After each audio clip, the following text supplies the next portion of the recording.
Welcome back, everybody. This is Eric and Matt, and this is Life, Liberty, and the Pursuit, your beacon of freedom and the American way of life. Tune in every Friday for a new episode as we dive into the world of liberty and what makes our country great.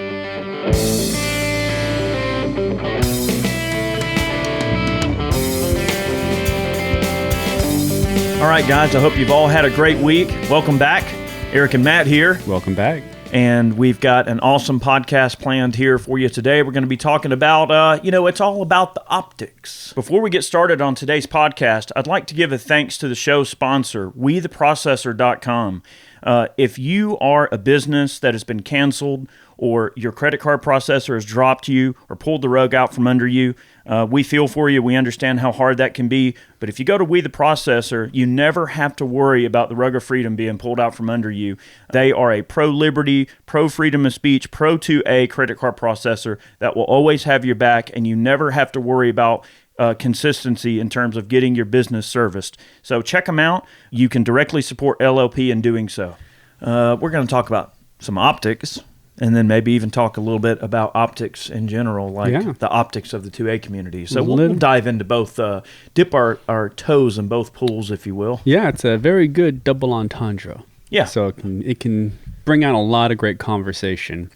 I think so. And I think what brought this up was, as Eric and I get older, we realize that things that we didn't mind doing, like shooting without red dots on your pistols, becomes a little bit more of a chore as you get older, and as much as we don't want to let go and say I'm always going to have 20/10 vision, the days are coming where things take a little bit longer to line up. There's a little bit more fuzziness around the outside of those edges, and you're not able to just like really get on target as fast as you like.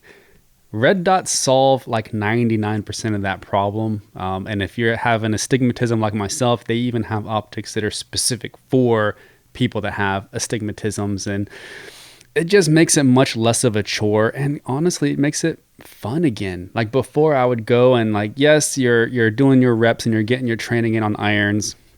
But when you're able to just draw from the holster and hit steel immediately where you want it to hit, it does make it much more enjoyable. I think that there's a lot of different, people from a lot of different camps that look at this in, some different environments and different ways and everything like that. I think I kind of come from the camp that I feel like you should be proficient with iron sights as much as you possibly can do. You need to be able to shoot a rifle with iron sights out to, even at least you ought to be able to make 300-yard hits with iron sights without even thinking about it. At least 300 with a bolt gun or any type of iron-sighted, even if it's just a regular M16A1 style, rifle or A2 style rifle with iron sights. You need to know how to zero that gun, shoot it, and maintain a proper sight picture and shoot that gun well. I think where the red dots and the scope start to come into play is kind of aiding that process and making it a little easier. So, hey, there's nothing wrong with having an optic, or something like that, whether it's a red dot or a traditional scope. But I think it's important to understand that those fundamentals still come into play, that you've still got to control your breathing, get a good trigger squeeze. You still have to maintain a little bit of a sight picture, obviously lining up, in the same area every time and having scopes that allow for that. And also, it does become its own little, its own little ritual in its own regard when it comes to how, the long-range shooting is a whole nother art form of itself. When you get into, you have to have adjustable parallax, and you got to set, this adjustment and that adjustment, and then you got to figure out your windage and your elevation and your wind drift and your, the direction the bullet is spinning and the arc. And then you got to calculate all of the, temperature and humidity and other factors to make these extreme long-range shots. The type of precise shot that can't quite be done as easily with iron sights. So, optics are obviously an aid to a firearm. It's an aid to the shooter. It helps you, be more precise and more accurate in theory. it's not always the case. I mean, someone can, if they don't know what they're doing with an optic and they don't know how to zero everything properly, or they don't know how to mount a scope properly, or they've got some really crappy base that's not going to hold zero and be tight or whatever, or maybe their rails are out of spec, or maybe they have a rail system on their AR that's been installed the wrong way or something, and it doesn't have the correct torque and it's moving around and stuff like that. So a lot of the modern optics that we see on our modern rifles, our ARs and things like that, the ACOGs are nice because they're relatively set and forget. You zero it for a specific distance, and your distances you're going to be shooting, and you've got your holds built into the reticle, and there's a ton of different reticle types in the ACOGs. I do like the ACSS reticles. Yep, great reticle. That are used in the ACOGs. They're very, very simple optics to take care of. And if you have the standard fiber version, you don't have to worry about having batteries or whatever. So as long as you've got some sunlight, you'll be able to see the reticle pretty well. So they are a very good bomb-proof option that's very easy to use and doesn't require a whole lot of thinking. That's the type of sight. It's meant to be shot as a reflexive style sight, much like a red dot would be, but you just have the holds in there. So it's a very easy type of optic to use, but you don't get all the bells and whistles and the flexibility of some, precision Horus reticle Leupold Mark 8 or something that has, a 34 millimeter tube and a big old huge 56 millimeter bell. And the power is like a 8.5 to 36 or something crazy like that. I mean, there are uses for optics that can see that far and be that precise and have all that adjustability to get the perfect shot.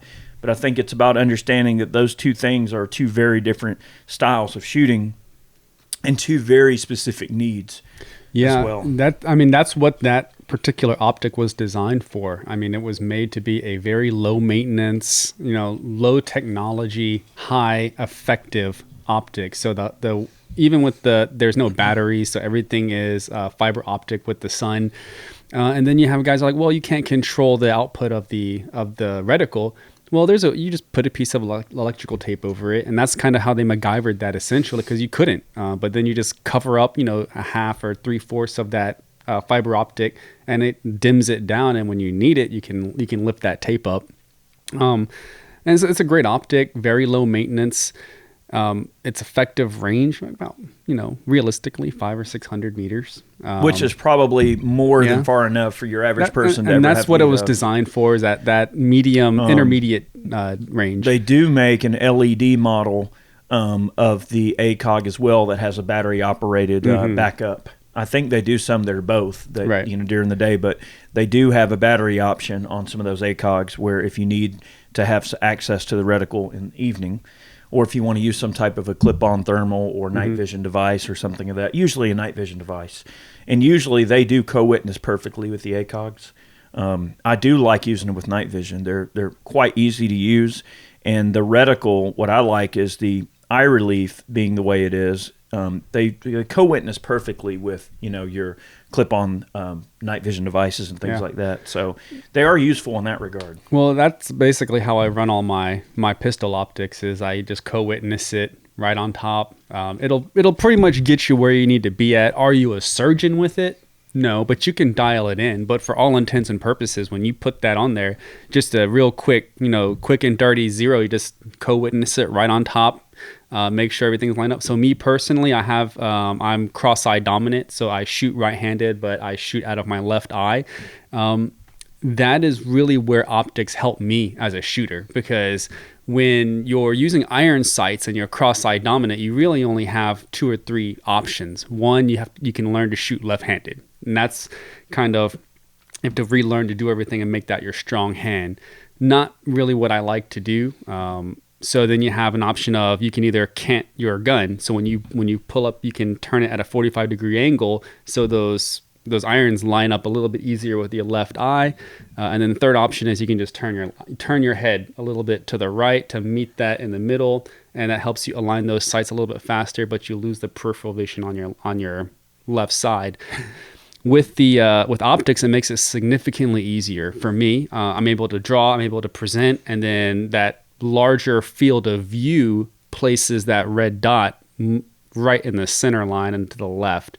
So for me, helps me shoot. I'm able to get on target faster, acquire the sight picture, and I don't lose that peripheral vision on my left side. So my personal feelings is that, yes, I'm okay at shooting iron sights. I'm not going to lie. I'm not a freaking surgeon with irons on a pistol. I am on a rifle. Like, I will go ahead and undoubtedly say that. But on a pistol, it is a little bit rough. I prefer red dots on pistols. Sure. Just, every pistol should be milled for a red dot. Well, there's a lot of red dot technology that has come out in the last, I would say realistically, probably the last 5 years or so, that's been pretty dang good and exceptional in a lot of different ways. And a lot of different companies that normally would not be associated with the red dot sight, you're starting to see some red dots showing up and getting, definitely a little bit nicer in terms of the features and technology that was available, especially 15 or 20 years ago, back when red dots were not such a huge mainstream item as what they are now. There was a lot of cheap, low quality, low cost red dots that came out around that time. Really and was. I think that it really gave red dots a bad name. It did. That's exactly the reason why they have a reputation. Because people would see those really cheap ones that would not hold a zero. They would fail. They just weren't very good quality optics. But now we see a lot of the stuff coming from overseas is pretty good quality stuff. I mean, like, we've got a few of these Crimson Traces. They make a slide writing red dot here, and then they make their, I think it's a 3001 model That's a nice looking with the optic.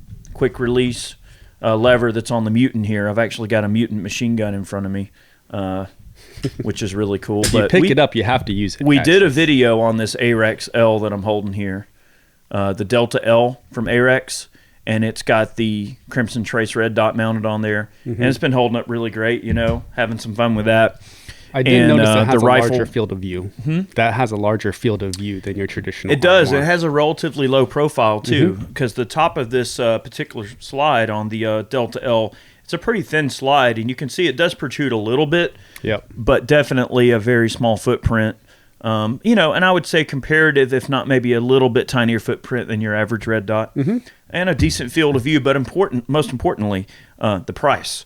These things are very affordable. So what I dig about the red dot world is that a decent optic is still affordable. You don't have to spend a ton of money if you don't want to. And then there has been some optic companies that have been pretty late to the game a little bit. I mean, we have to admit, that it is what it is. I mean, like, I really respect Steiner's optics. I like Steiner optics a lot. Like, they're very high quality. But when I think Steiner, at least as an American shooter, what I tend to think of with Steiner is like hunting optics, which, I have a few Steiners on a couple of my bolt guns, and I love them. They're really great optics. I mean, German quality, really, really good German quality with everything. And it took Steiner quite a while to get into the, tactical red dot type of market, if you will. And it's not to say that they didn't do that and didn't accomplish it, but like the micro red dot sight that Steiner makes, I like that on like a Ruger 1022 or like a little small pistol build. It works really well on like a Scorpion or a 9mm PCC or something like that. But it's almost like they kind of just didn't quite get in the market in the right ways. So like they put out that micro red dot sight, which is one of my favorites, but it does have limited potential for use on something that you need to co-witness with an iron sight, like a lower third co-witness mount to be able to clear like the iron sights. So you see that a lot of these companies make their guns with or their optics, with the ability to either just run it flat on a flat shoe or have that lower third, that co-witness mount. Most of the people running AR and AK pistols or anything of this type of situation, especially in the AR realm, you've really got to have that riser to put the optic at the right height. So the micro red dot sight, it just has the little tiny shoe on it, and it's great for a small compact setup, and it's perfect on a 22. But then the other red dot that they developed was this like prism style red dot that used like a 4-power prism. It's like a low power scope with a red dot in it, which is a cool concept, but the size of it was just like ridiculously large and everything like that. Not anywhere near what the market really wants, right? The market wants something like an aim point. Right. One of the small aim point T2s or one of the micros.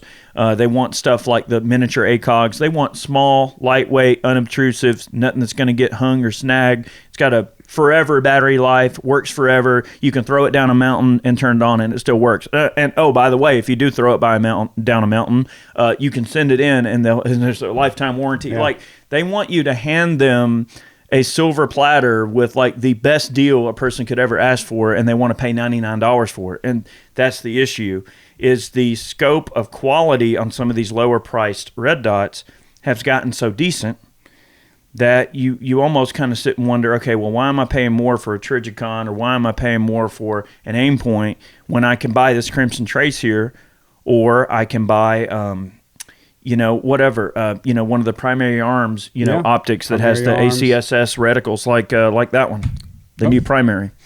Okay, that one's got the bullet drop compensator in it, and it's got the sneak ring on it where if it helps you line it up. See, so that's the Holosun. So that's the Holosun. The Holosun, but it's got the ACSS reticle. Correct. Right. Yeah. So between the Holosun offerings and the primary arms offerings, and then you look at the offerings from like Crimson Trace, you get into some of those that stuff and also the SIG Romeo 5. Yeah. Those little optics are like, you can get them on sale for like $100. So when you start getting into stuff that it works, it holds a zero, the battery life is decent, and they're offering a pretty good warranty, and they're offering that for like $100. Yeah. How do you, if you're Aimpoint and you're Trigicon, how do you compete with that other than, let's just say, name recognition? I mean, now obviously Aimpoint has built quite a name for themselves for, a ruggedized red dot optic. Like, they are the industry standard for that. You look at what Trigicon's built. Yes, they have built a reputation for making one tough optic that has literally been thrown down mountains and has literally still worked. Like, made out of metal. They were kind of the innovators on that. These guys are doing a lot of next level stuff, and a lot of their equipment is getting vetted and used in military conflict and law enforcement roles, not to mention civilian world. I mean, their optics are getting beat up in the 3-gun realm. I mean, you want to know how something's going to break, hand it to a 3-gunner, and they will break it eventually. Well, then you got guys like Mike from Guns and Gear soaking it in his lake off of his dock on a rope for like a week, so stuff like that. It really kind of puts a little bit of credence to the quality of their work. It does. And I think that, there is a price that is commanded by that type of innovation and that type of name that you built for yourself. I mean, yes, let's face it, some products cost a lot because it is what it is. I mean, you're not going to buy a Trigicon product.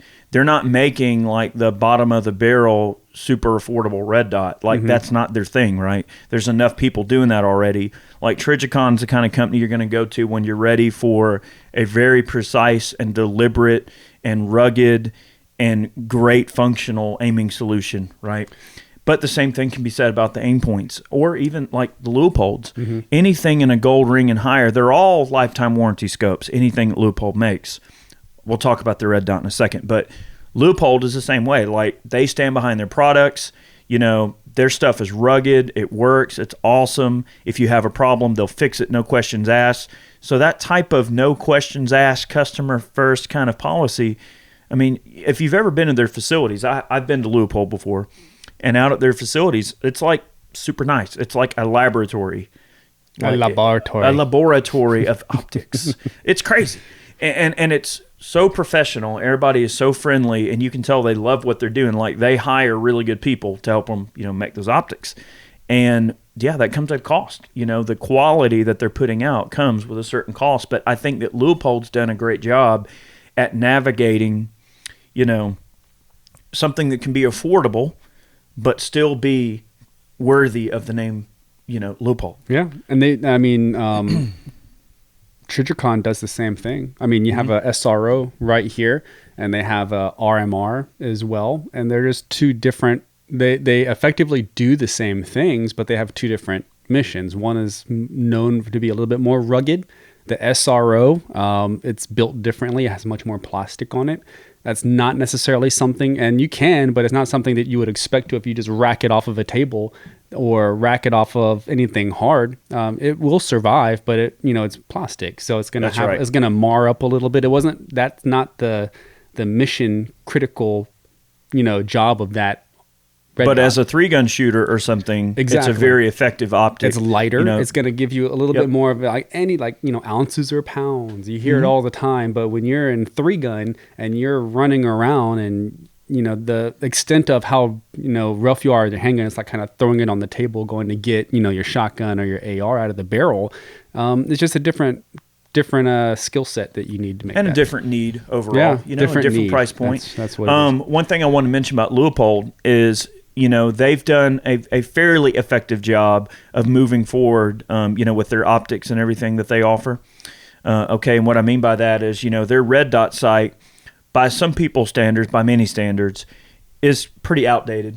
Okay, it's a basic red dot sight, and the design of the optic is very much like an old school Leupold. So it's got the gold ring on it, like it just looks like a shrunk miniature Leupold scope, but it's a red dot. And to be fair, they're priced very affordably. They are lifetime warranty, and I believe they are American made. So you're still getting a Leupold product. It's not like it's just some cheap thing they're putting their name on. So to give them credit there, they did engineer a great red dot. But by a lot of people's standards, it's very large, it's cumbersome, it's not very rugged. Some of the options are a little bit limited. People want something a little sleeker, a little smaller, but just as capable, and in a quick release mount, which I believe the Leupolds don't come in a quick release mount. They come in like a one-piece mount that just bolts on, which is fine. But people these days, they want the quick release lever, and they want the option to run it either flat or with a co-witness mount, and they want it as small as possible, and they want it to have the longest battery life. Oh, and then if they break it, they want to send it back and get it fixed for free, even for a $100 optic. So to offer that is challenging, right? And how do you do it in a way that doesn't necessarily say, hey, I blatantly copied this person's idea or something like that? So at least Leupold had the courage to make something that was truly their own. Like, they are the only people that make an optic of that type. But it is cool to see, like, the new Delta Point Micro. That kind of weird looking little thing hangs off the back of your Glock. It's a little different for some, but it is cool to see that product and to see the development of the whole concept of what a red dot on a handgun can be, and doing it in a way that doesn't necessarily step on what someone else has already made. So they're actually making something unique and true to them, again, in their fashion, just like they did with the red dot. So I'm curious to see where Leupold winds up going, because they do make their Micro Delta. It's kind of like their version of an RMR. It's not a copy of it. It's a very different overall look. It looks completely different, though. It does look different. Very, very unique. But I don't see anybody saying at the end of the day, it's a red dot on a handgun. Is the way you would look at that. But they do have a few options like that. But I'm real curious to see what Leupold winds up coming up with in the future for a micro ruggedized combat optic. All right, I would like to see something in the size range of like one of the T2 micros. I love those miniature, aim points and things like that. I'd like to see something in that size range with a good battery life and a really rugged mounting system, and maybe in a fiber optic type of environment too. Kind of like the Leupold or the Trijicon, but instead of lighting a reticle, you're just lighting a red dot, and maybe make where you can peel it back, or little rubber gasket you pull back or something. As much as functionality plays into it, I mean, really aesthetically speaking, it has to look good. And there's no doubt that the godfather of optics that look the best is the RMR. I mean, you just can't. The RMR looks sick when you put it on top of a pistol. That it's like a boxy look, super small, thin. It really set the standard of what a combat optic should look like on a handgun. I agree. Or even a shotgun. That red dots on shotguns help immensely. I don't personally think that there's a better application function wise than a red dot on a shotgun, because if you're just picking up a shotgun and you've never patterned it, it's kind of like, it's a really weird feeling, because it's not a rifle. It's not going to go exactly where you want it to go. So when you pull up, it's a bead sight, like an old school bead sight. But as soon as you throw a red dot on there, everything opens up. You feel so much more confident shooting it. You know where it's going to go for the most part. And it really, really, truly helps you acquire that sight picture faster on a shotgun than any other rifle. I think that with shotguns, one of the things that I'm a big fan of, I do like the ghost ring sights that are on a lot of the Benelli shotguns. They are very useful. I think it's also worth noting, too, because we were talking about Trijicon here a few minutes ago. Trijicon also makes a variety of different iron sights that have their tritium vials built into them. I mean, obviously, you guys have seen like 3-dot tritium, pistol sights on your Glock or whatever, your M&P. Those are the most common ones that people associate with the Trijicon vials. But they also do some rifle sights. All right, I've got a set on one of my Colt rifles. I've got a set of their night sight rear diopter and front sight post for the AR-15. Nice. So I can have a nighttime capable iron sighted AR if I want to. Okay, let's just say that maybe the Optic or the gun that I'm using doesn't have any type of a rail system. Say it's a carry handle top, and I want to increase the functionality of it, make it more usable for me as a tool, but I don't want to, change like maybe the collector's value of it, or maybe I just want a sleek rig with not a whole lot of crap on it that has the functionality of irons during the day, but then at night, if I do have to use this, I've got Trijicon vials in my sights, and now I've got a maybe not the most ideal situation, but a relatively nighttime capable setup, at least for majority of situations. Yeah. And a lot of times people confuse night sights with actually shooting at night. That's not necessarily where they shine, obviously, because you can't positively identify what's going on. I can see it in a combat zone. Anybody that's, at your 12 o'clock is going to be enemy. But in your house, you probably want to turn the lights on, but really those night sights really help at twilight and early morning. So like right when the sun is going down and you can kind of see a silhouette of somebody and you can identify them, that really helps line up the shot, or like early in the morning when the sun's kind of just coming up or you have a very low light situation. Just to clarify the night sights. I think that there are a lot of people that tend to over glorify and overemphasize the nighttime capabilities of certain optics, right? For sure. There's a lot of people that might own a bump helmet and, a PVS 14, and then they might own a D-ball and they might have that D-ball 0. Now, do they go out and spend like weeks and weeks and weeks out of their year training with it and using it in some sort of an operational environment? Yeah, I mean, some people do, obviously, absolutely, and they should, right? I mean, that's the whole point of having gear. You got to be able to use it, deploy it, take care of it.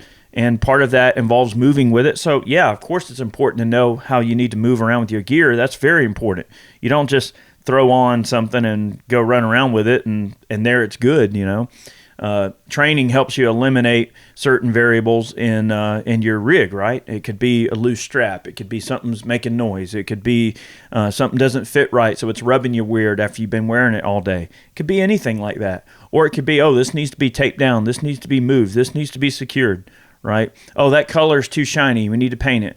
Like all of those things you learn in the training, and then you take the things that you're learning in training and you're applying it to a real world situation like warfare or everyday survival, and then you don't make those tiny mistakes when you're out in the real environment. That's the whole point of training, is to simulate a bad situation. You want those crummy little situations to present themselves, so then if this happens for real, now we know what not to do. You're not learning what to do, you're learning what not to do and what doesn't work. You're eliminating the things that don't work as much as you can. Right, and then you're eliminating all these different sites because some of them are garbage and some of them are not garbage.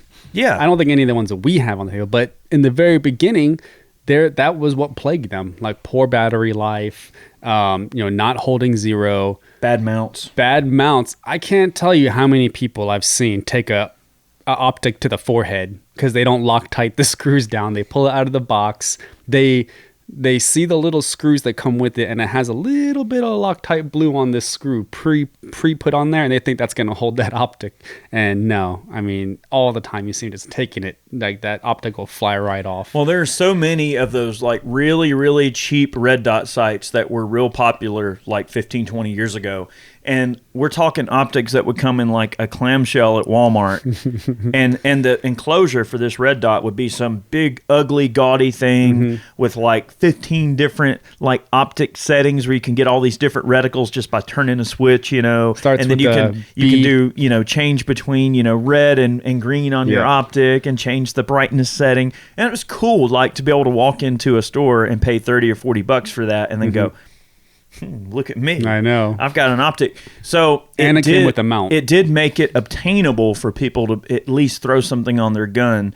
But did they ever really work well? The battery life sucked. They never hardly held a zero. The mounting systems were terrible. And let's face it, you're talking a $40 red dot. Like, how good could it possibly be? But it was more of a technology thing and not so much the concept that they were doing being wrong or whatever. Like, I think another company that I think of is like those little Nico Sterling optics that were real popular. Like, they went through a little phase, right? Where people really loved that little Nico Sterling because it was like a little prism optic, and it was kind of like one of the first things of its type, especially at that price range. And they just look cool. They're aesthetically pleasing, but I think the delivery and the overall function of them was not exactly the best that it could be in the implementation category. So again, they also suffered from, not really holding a zero very well, not very good mounts at all, not rugged at all. If you were to, drop the gun and it hit the optic, that's it. I mean, they were not very They didn't tough. hold zeros. Like, they would break off. They were made, the mounts made out of plastic. Not very tactile adjustments. I mean, just not a good quality built scope. So a good idea maybe, right? They had a great idea having something small, compact, and everything like that, and simple, which is what people really desperately wanted at the time. But they can have a great idea, but then if they don't deliver on the engineering and implementing that idea into something that is actually real and not just an imagined, benefit, if it's a real benefit, then that's a game changer. And that's why you see like the ACOGs and the aim points doing so well.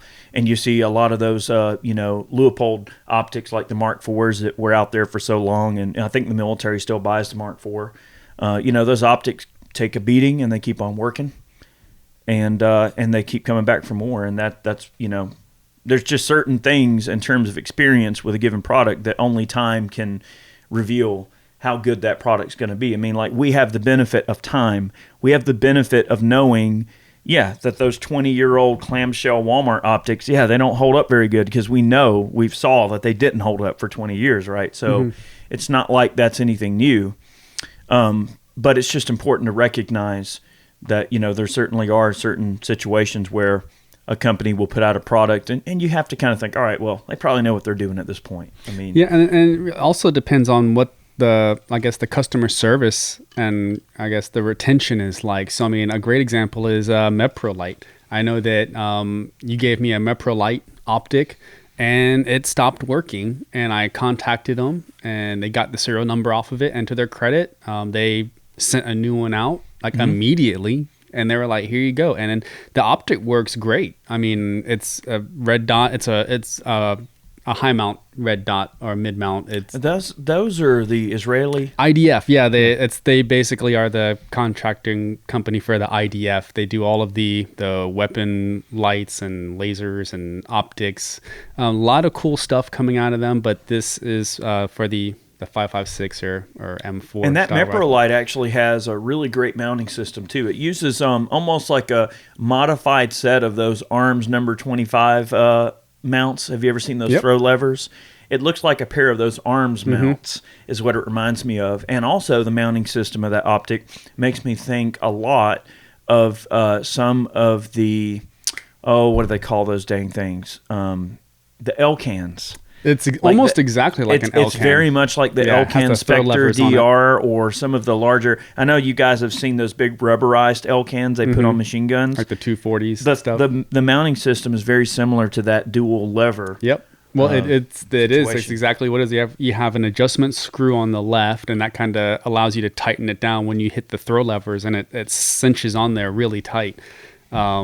It puts the maximum amount of tension at like the last, eighth of a bit of throw on the lever, so that you can kind of squeeze it on down, and once it clicks in, it's nice and tight. You know what mount I really liked, and this has been a while, is the mounts for the old M2s that we had on our rifles overseas. How it has like the quick detach, but like you twist the bolt and it just keeps it. You can't really, it won't let you over tighten it, because as soon as you turn it, it just rotates over, and it's like, hey buddy, I'm on as tight as I'm gonna go. It's like its own built-in little torque wrench. Yeah, so it's not its own torque setting. You can't strip it. Like, you're not gonna be able to cinch it down so tight that you can't get it off. So that was a really cool like mounting system. That was a cool mounting system. The only problem I had with the early comp M4 aim points, like the M68 aim points, is I believe that's what it was. Yeah, M68s.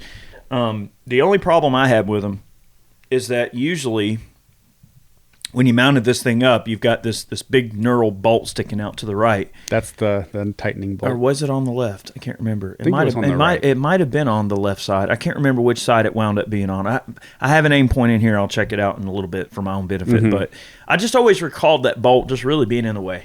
It seems like it would get caught on things when you're moving by. So it was a cool design for the time. And it's great you mentioned that, because that was back in 05.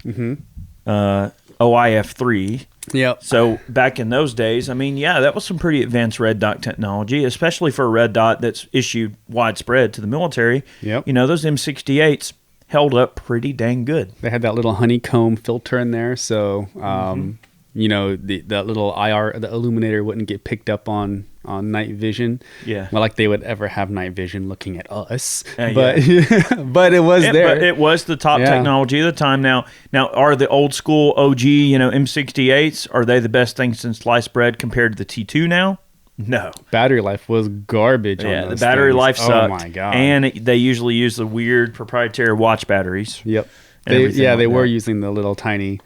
Of course, they want to be able to sell this to the military for a. I remember that you would unscrew that front part off, and then it took 3 of them, I believe. You had to put 3 of them together in there, and I was like, who came up with this design, man? Yeah, it's pretty random, and it had to be expensive as crap. But is that to say that optic is as good today as a T2 is now? I think the answer is they're still capable optics. They hold up really well. I do like the M68. I like the aim points. It's a cool concept. And to their credit, they still make them in that size. So apparently militaries request them, or at least units do. It is a rather large optic. It gets into that same size range that the Leupold that we talked about is. It's just big, right? It's almost at the point where it's like, well, why not just have an ACOG at this point? Now, when you get into the T2 and the smaller, ruggedized micro red dot sights like the M5 comp and those types of optics, they're awesome. I mean, they're lightweight, they're small, they're compact. The battery life is forever. The mounting system is proven because it's the same, similar type of mounting system they've used for years.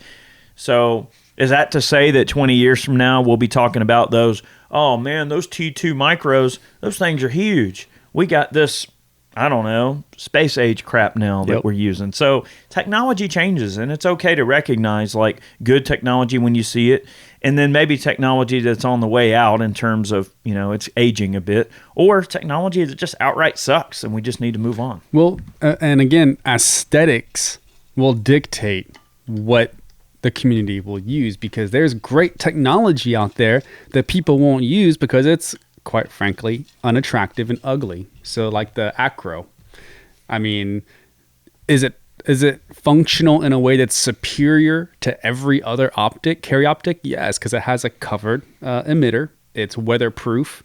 They just changed the battery life, but it's ugly. Nobody wants it. It's fully functional. It works better, but it's just this massive box on your gun. You've still got to cross the bridge of aesthetics. Exactly. It's like you can engineer something to be the best thing ever, but if it's ugly and it's unattractive and people don't like the way it looks, well then, people are going to make fun of it. And that's why like Leupold had a little bit of issue with that initial Delta Micro, the one that goes over the back of the gun, because it's just different. Like, all right, engineering wise and aesthetics wise, is it a functional piece of gear? Heck yeah, it is. It's awesome. I was shooting it really great. Had no problems out of it. And once you get behind it, you can see it's a super useful piece of gear. Like, it's nice. It solves a lot of problems. It's just done in such an abstract way that most people will probably never think of, that it just has this aesthetic to it that to some can be a little ugly because they've never seen anything like that before. So it's easy to think, well, that's ugly. What if every optic sight was made like that one and there was 30 brands that had that type of sight? And then one day somebody decided, well, let's just put a little small red dot sight on top of the pistol, guts and all, and just mount it a little higher like that. People will probably be like, well, that's ugly, right? That doesn't make sense. This is the way we're used to seeing it. So it's easy for us to have our individual biases based on experience and based on what we know we like, because that's a natural thing for us to have a tendency to do. You know, we figure out what works for us, we use it, and we tend to kind of be in that camp like, hey, this works for me, well, then this is what I like. It doesn't mean that you're not going to have an open mind to check out a new piece of gear that you never considered looking at or whatever. But it doesn't also necessarily mean that you're not still going to hold true to the one, your standbys that you trust. Totally. As far as carry optics go, I am in the camp of saying everybody should run a carry optic. I mean, that's it's an opinion, not a statement of fact. I think that it can only help you in any situation. Faster target recognition, you're not, the way that the human brain works, if you ever notice this when you're shooting, when you're trying to line up iron sights, the little, if you're talking Glocks, it's like the bucket and the drop of water technique, water in the bucket. You have a tendency to kind of hesitate until you get that perfect shot. Like that's just your natural inclination. If you've taken training classes or you've had like any type of training, you're kind of going off of a flash sight picture, which isn't what normal people, like your average gun owning carrying person isn't a flash sight shooter. They're like, all right, I'm going to try to get surgical with it. But this really kind of makes you be a flash sight shooter because you pop up and you see everything. All you're doing is putting that red dot on where you want it to go. The shooting process should certainly be, quite a muscle memory type of thing. It should be a subconscious thing that you do. Your weapons handling, and I'm not an instructor or a trainer, so just take this as just a guy's opinion and nothing more. This is all it is two guys' opinions. All it is an opinion. But I think that where you start getting into a little bit of trouble there is, people tend to really look at the situation from a lot of different perspectives when it comes to the training regimen and everything that goes into those types of situations. I think you should still be able to shoot irons effectively, and you should still practice on getting the gun out and getting on target and being able to get a good iron shot first, right? And then that red dot sort of takes over, right? But the red dots are nice because it does make it more instinctive, and I think it's important for people to learn how to shoot instinctively. Once your muscle memory takes over and your training regimen takes over, you should be able to subconsciously pick up a pistol, pull it up, shoot it without even moving your head. You should be able to look at the target and be able to navigate and get to your pistol. You should be able to load it, manipulate it, know what's what, and be able to just point the gun and it be a natural extension of your body. And you shouldn't have to make some mental process to think about that situation. You should be comfortable enough with your gun that the condition the gun is in, if the hammer's up or down, if the safety's on or off, if there's a round in the chamber or not, how many mags you've got, how full the mags are, where the gun is sighted in, that the sight is on because you checked it.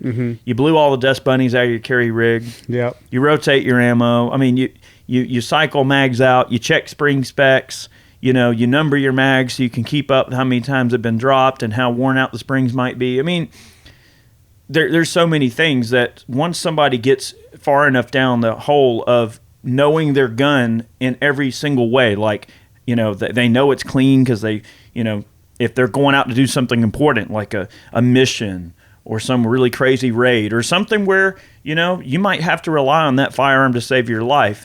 I mean, yeah, when you're in it at that level, you're in it to win it. So you're obviously going to make sure that your gear is clean and ready to use, and everything's been checked and every screw's been tightened. Every little thing has been catered to. You should think of it like that. And at the point that you pull that pistol out to use it in an environment where someone's trying to hurt you, whatever the situation may be, the last thing going through your mind should be, is the safety on? Is there a round in the chamber? Is my sight on? Am I ready? Well, at that point, it's too late to ask if you're ready. You're past that point.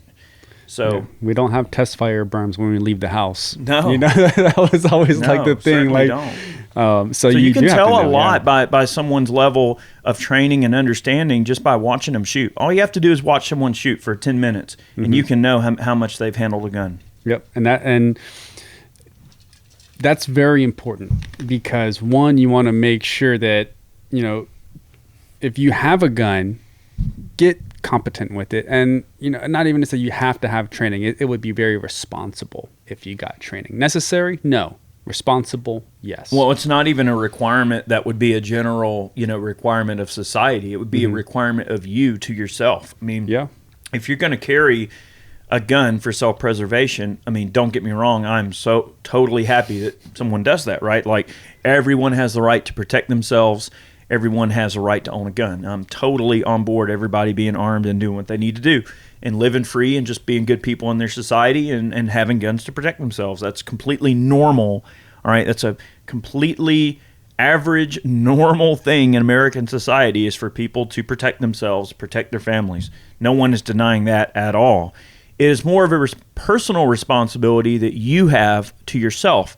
Just like it would be your personal responsibility to make sure, okay, maybe it's probably a good idea to make sure that I keep my guns away from anybody that shouldn't have them, right? I keep them locked up. All right, and even if that personal responsibility means I just don't want my youngster grabbing my gun and doing something crazy with it or hurting themselves or hurting someone else. It could even be that tiny standard. Or maybe it's more of a standard where it's like, hey, I don't want this stuff getting stolen because I don't want it to, wind up in the wrong hands. And that's obviously a concern, because thieves are out there. So there's these tiny standards that we apply in our everyday life, and it's completely normal to just, have a standard. I don't believe in forcing it on somebody. So I wouldn't want to force someone to get training, but I do feel like it is beneficial to them, and it's beneficial, and I believe they owe it to themselves. Just like you would try to secure your necklace or your laptop, right? You're going to try to secure your gun somewhere, make sure unauthorized people can't access it. And then two, it's like, all right, well, what are you going to do? Just pick the gun up and wave it around, try to scare somebody? That's not smart, because if you introduce a gun to a situation and you're not ready to use it, and the other person's absolutely ready to use it, well, guess what? You just made a situation worse, not better. So I think even if it's just the general competency of handling a gun with confidence and knowing that you can be safe and you can manipulate the firearm without even looking at it, and you feel pretty dang comfortable with that particular gun because you spent enough time with it, put maybe 1,000 rounds through it, you've practiced maybe drawing from a holster, doing a few mag changes. You ain't got to do a lot, just enough to make sure you're comfortable. And I think that it's not unreasonable for people to want to set just a tiny goal for themselves to say, hey, maybe I'm going to get a little bit of training and learn how to more confidently handle firearms in general. And of course, shotgun, rifle, pistol, they're all going to have their little, differences in terms of how they have to be handled. Just because you're good with a handgun doesn't necessarily mean that you're going to handle a rifle very well or a shotgun very well. Now, if you're used to handling a rifle, and maybe you're not used to handling a handgun, well, then your shotgun handling skills are probably going to be a little better because you're more comfortable with a rifle than you are with a pistol. And that just means you need to work on your pistol handling. Or maybe you're the type of person that you're only ever going to have just a pistol for the house or something. You're not interested in hunting. You're not interested in having a rifle. You're not interested in a shotgun because maybe you don't like the recoil. You just want a pistol to protect yourself. Doesn't matter what category you fall into, and it's okay if you don't want to own a rifle or a shotgun or a milsurp or a black powder rifle or something like that. If all you're ever going to do is own a handgun, well, then own it, right?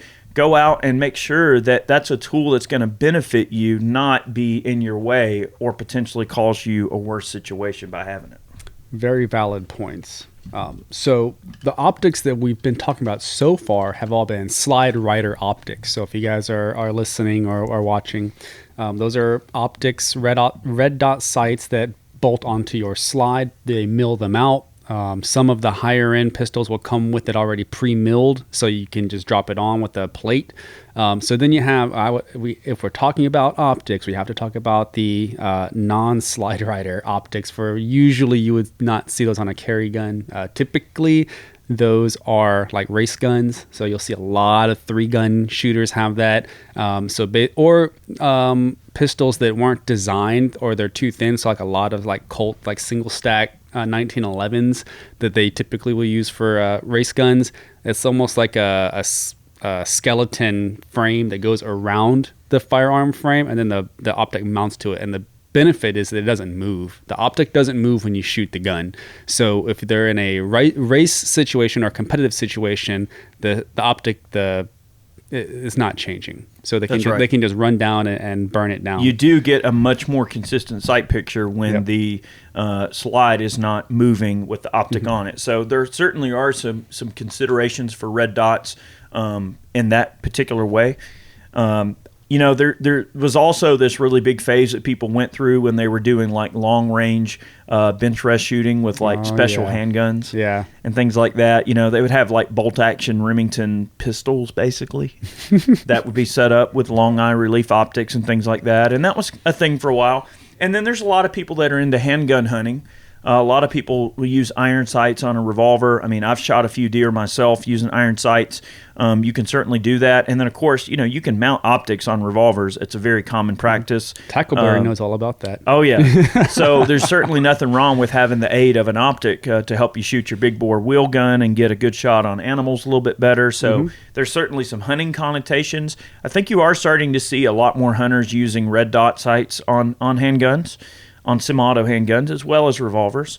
I know there's been a lot of folks that have used, like some of the long slide tactical 10 millimeter Kimbers and some of the 45 tack models that have the threaded barrels and the high night sights.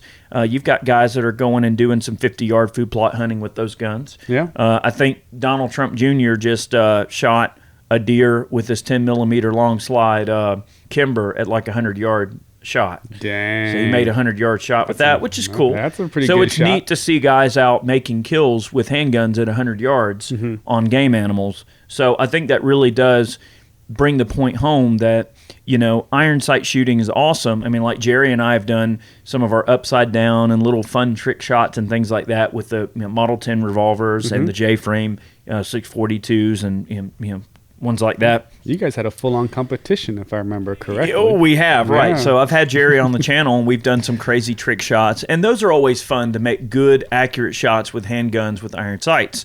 And I think that there's going to be a certain school of people that are always going to accept that only really good iron sights are going to be as accurate as what a handgun can be over a red dot.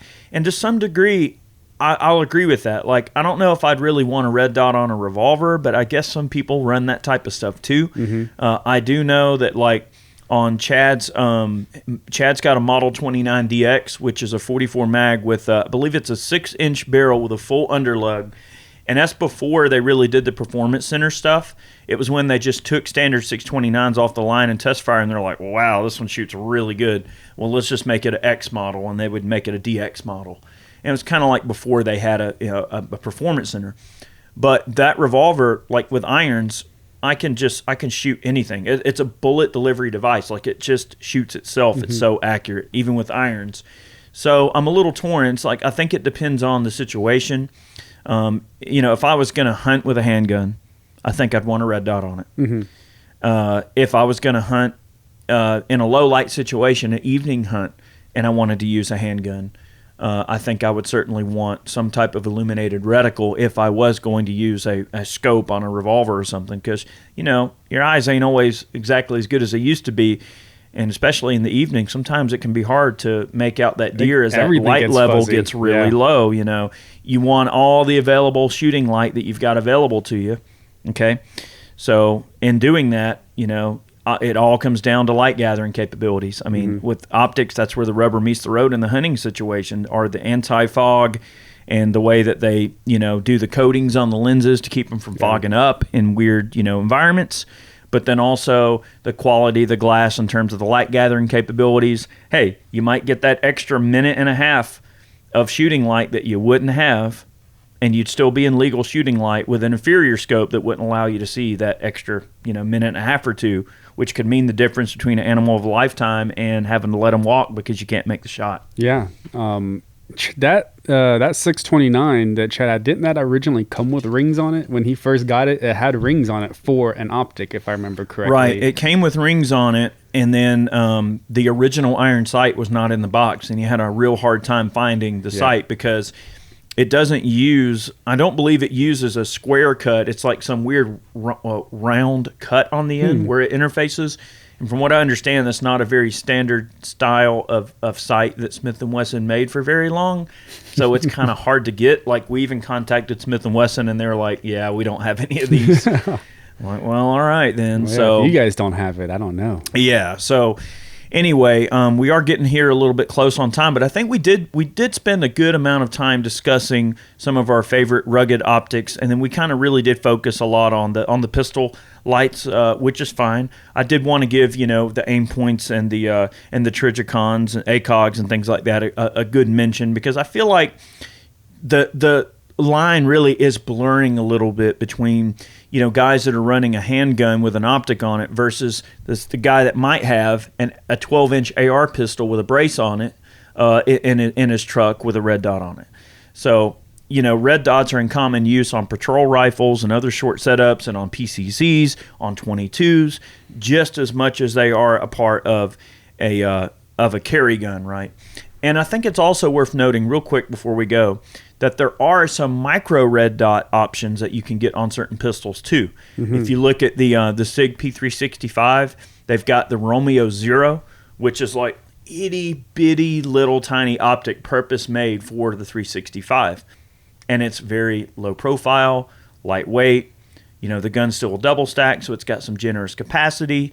So you start to blur those lines between what some big full size competition pistol with a SRO on it is going to be versus this little guy that it's meant to be small and out of the way, but still you can get that thing in action and still have the benefit of a red dot on your micro carry gun. Yeah, I think all of the larger companies have that and it's pretty recent, but I know Trigicon has one for the single stack like shield. It's like a really small like red dot. Holosun came out with something that's very similar, as they always do, and I know SIG has their micro as well. Yep. But I mean, just real quick to recap it, that the price point that seems to be like that sweet spot for like quality optics, I mean, anywhere between like say $199 and I mean I've seen them in between $199 and like $400 around about there. For like we're not talking anything extravagant. We're not talking like tier 1 stuff, but I mean Meprolite, Holosun, Trigicon, Primary Arms, and then the Caldwells, or not SIG. Caldwells, the Crimson Trace. Crimson Trace. Another company I've seen. I haven't personally used them, but I think it's Swamp Fox. Mm-hmm. Very similar. I mean, I've heard great things about them. So I mean, those are all good companies that you can trust your life to. Well, and I think there's a lot more information out there now, right? There's a lot more, video reviews and people talking about gear and all, right? Like if something really craps the bed and it sucks, you're going to know. It's not like you're not going to hear one of us having an issue and then say, hey, this is what happened, right? I mean, I think that problems in this community, and it's a good thing, is that problems with a given product tend to surface pretty freaking quick. They're not going to stay quick. Yeah. It's not going to last for long before people start going, hey, this don't work, that don't work. And that feedback also goes back to a lot of the companies as well. So it's like, if we were to get something in and have some issue, we're going to let the company know and say, hey, this screwed up. This is what needs to be fixed, right? So it's almost like this R&D environment. We don't have time to talk about it. We'll probably put this in a future podcast. But I'll just mention that, a lot of the companies do tend to view the public almost like R&D these days. It's like they'll have a rolling standard that's like, hey, we think this is going to work. And then, go ahead and put it to market. And then, they might get 50, 60 units in and go, oh, crap, we need to fix this. But it's like they're effectively doing R&D on the public. Like they're letting the public be their research team. And then we get caught up in that too, right? Like sometimes a lot of guys like us get products when they're still really, really new and they've only been on the market for a very small amount of time. So, of course, we're going to try to find a way to break it because we want to know how we can make it better. So we'll get into that in a future podcast. But I think there's some great options on the table, and I think we covered quite a bit. Yep. So, guys, make sure you tune in for Life, Liberty, and Pursuit here every Friday for a new episode. And, of course, the dog's raising hell, but that's okay. Yep. Have a good one. We'll see you next week. Many more episodes on the way. Make sure you leave us a nice rating. It helps us in the search results. Have a good one, and go over to Ballistic Ink, pick yourself up a snazzy t-shirt, Yes. and help support the podcast. Have a good one. Bye, everybody. Run the fast. Thanks for listening to Life, Liberty, and Pursuit. If you enjoyed the show, be sure to subscribe on Apple Podcasts, Spotify, and anywhere else podcasts are found. Be sure to leave us a 5-star review. We'd really appreciate that. You can support us over on Ballistic Ink by picking yourself up some merch. And remember, guys, dangerous freedom. Have a good one.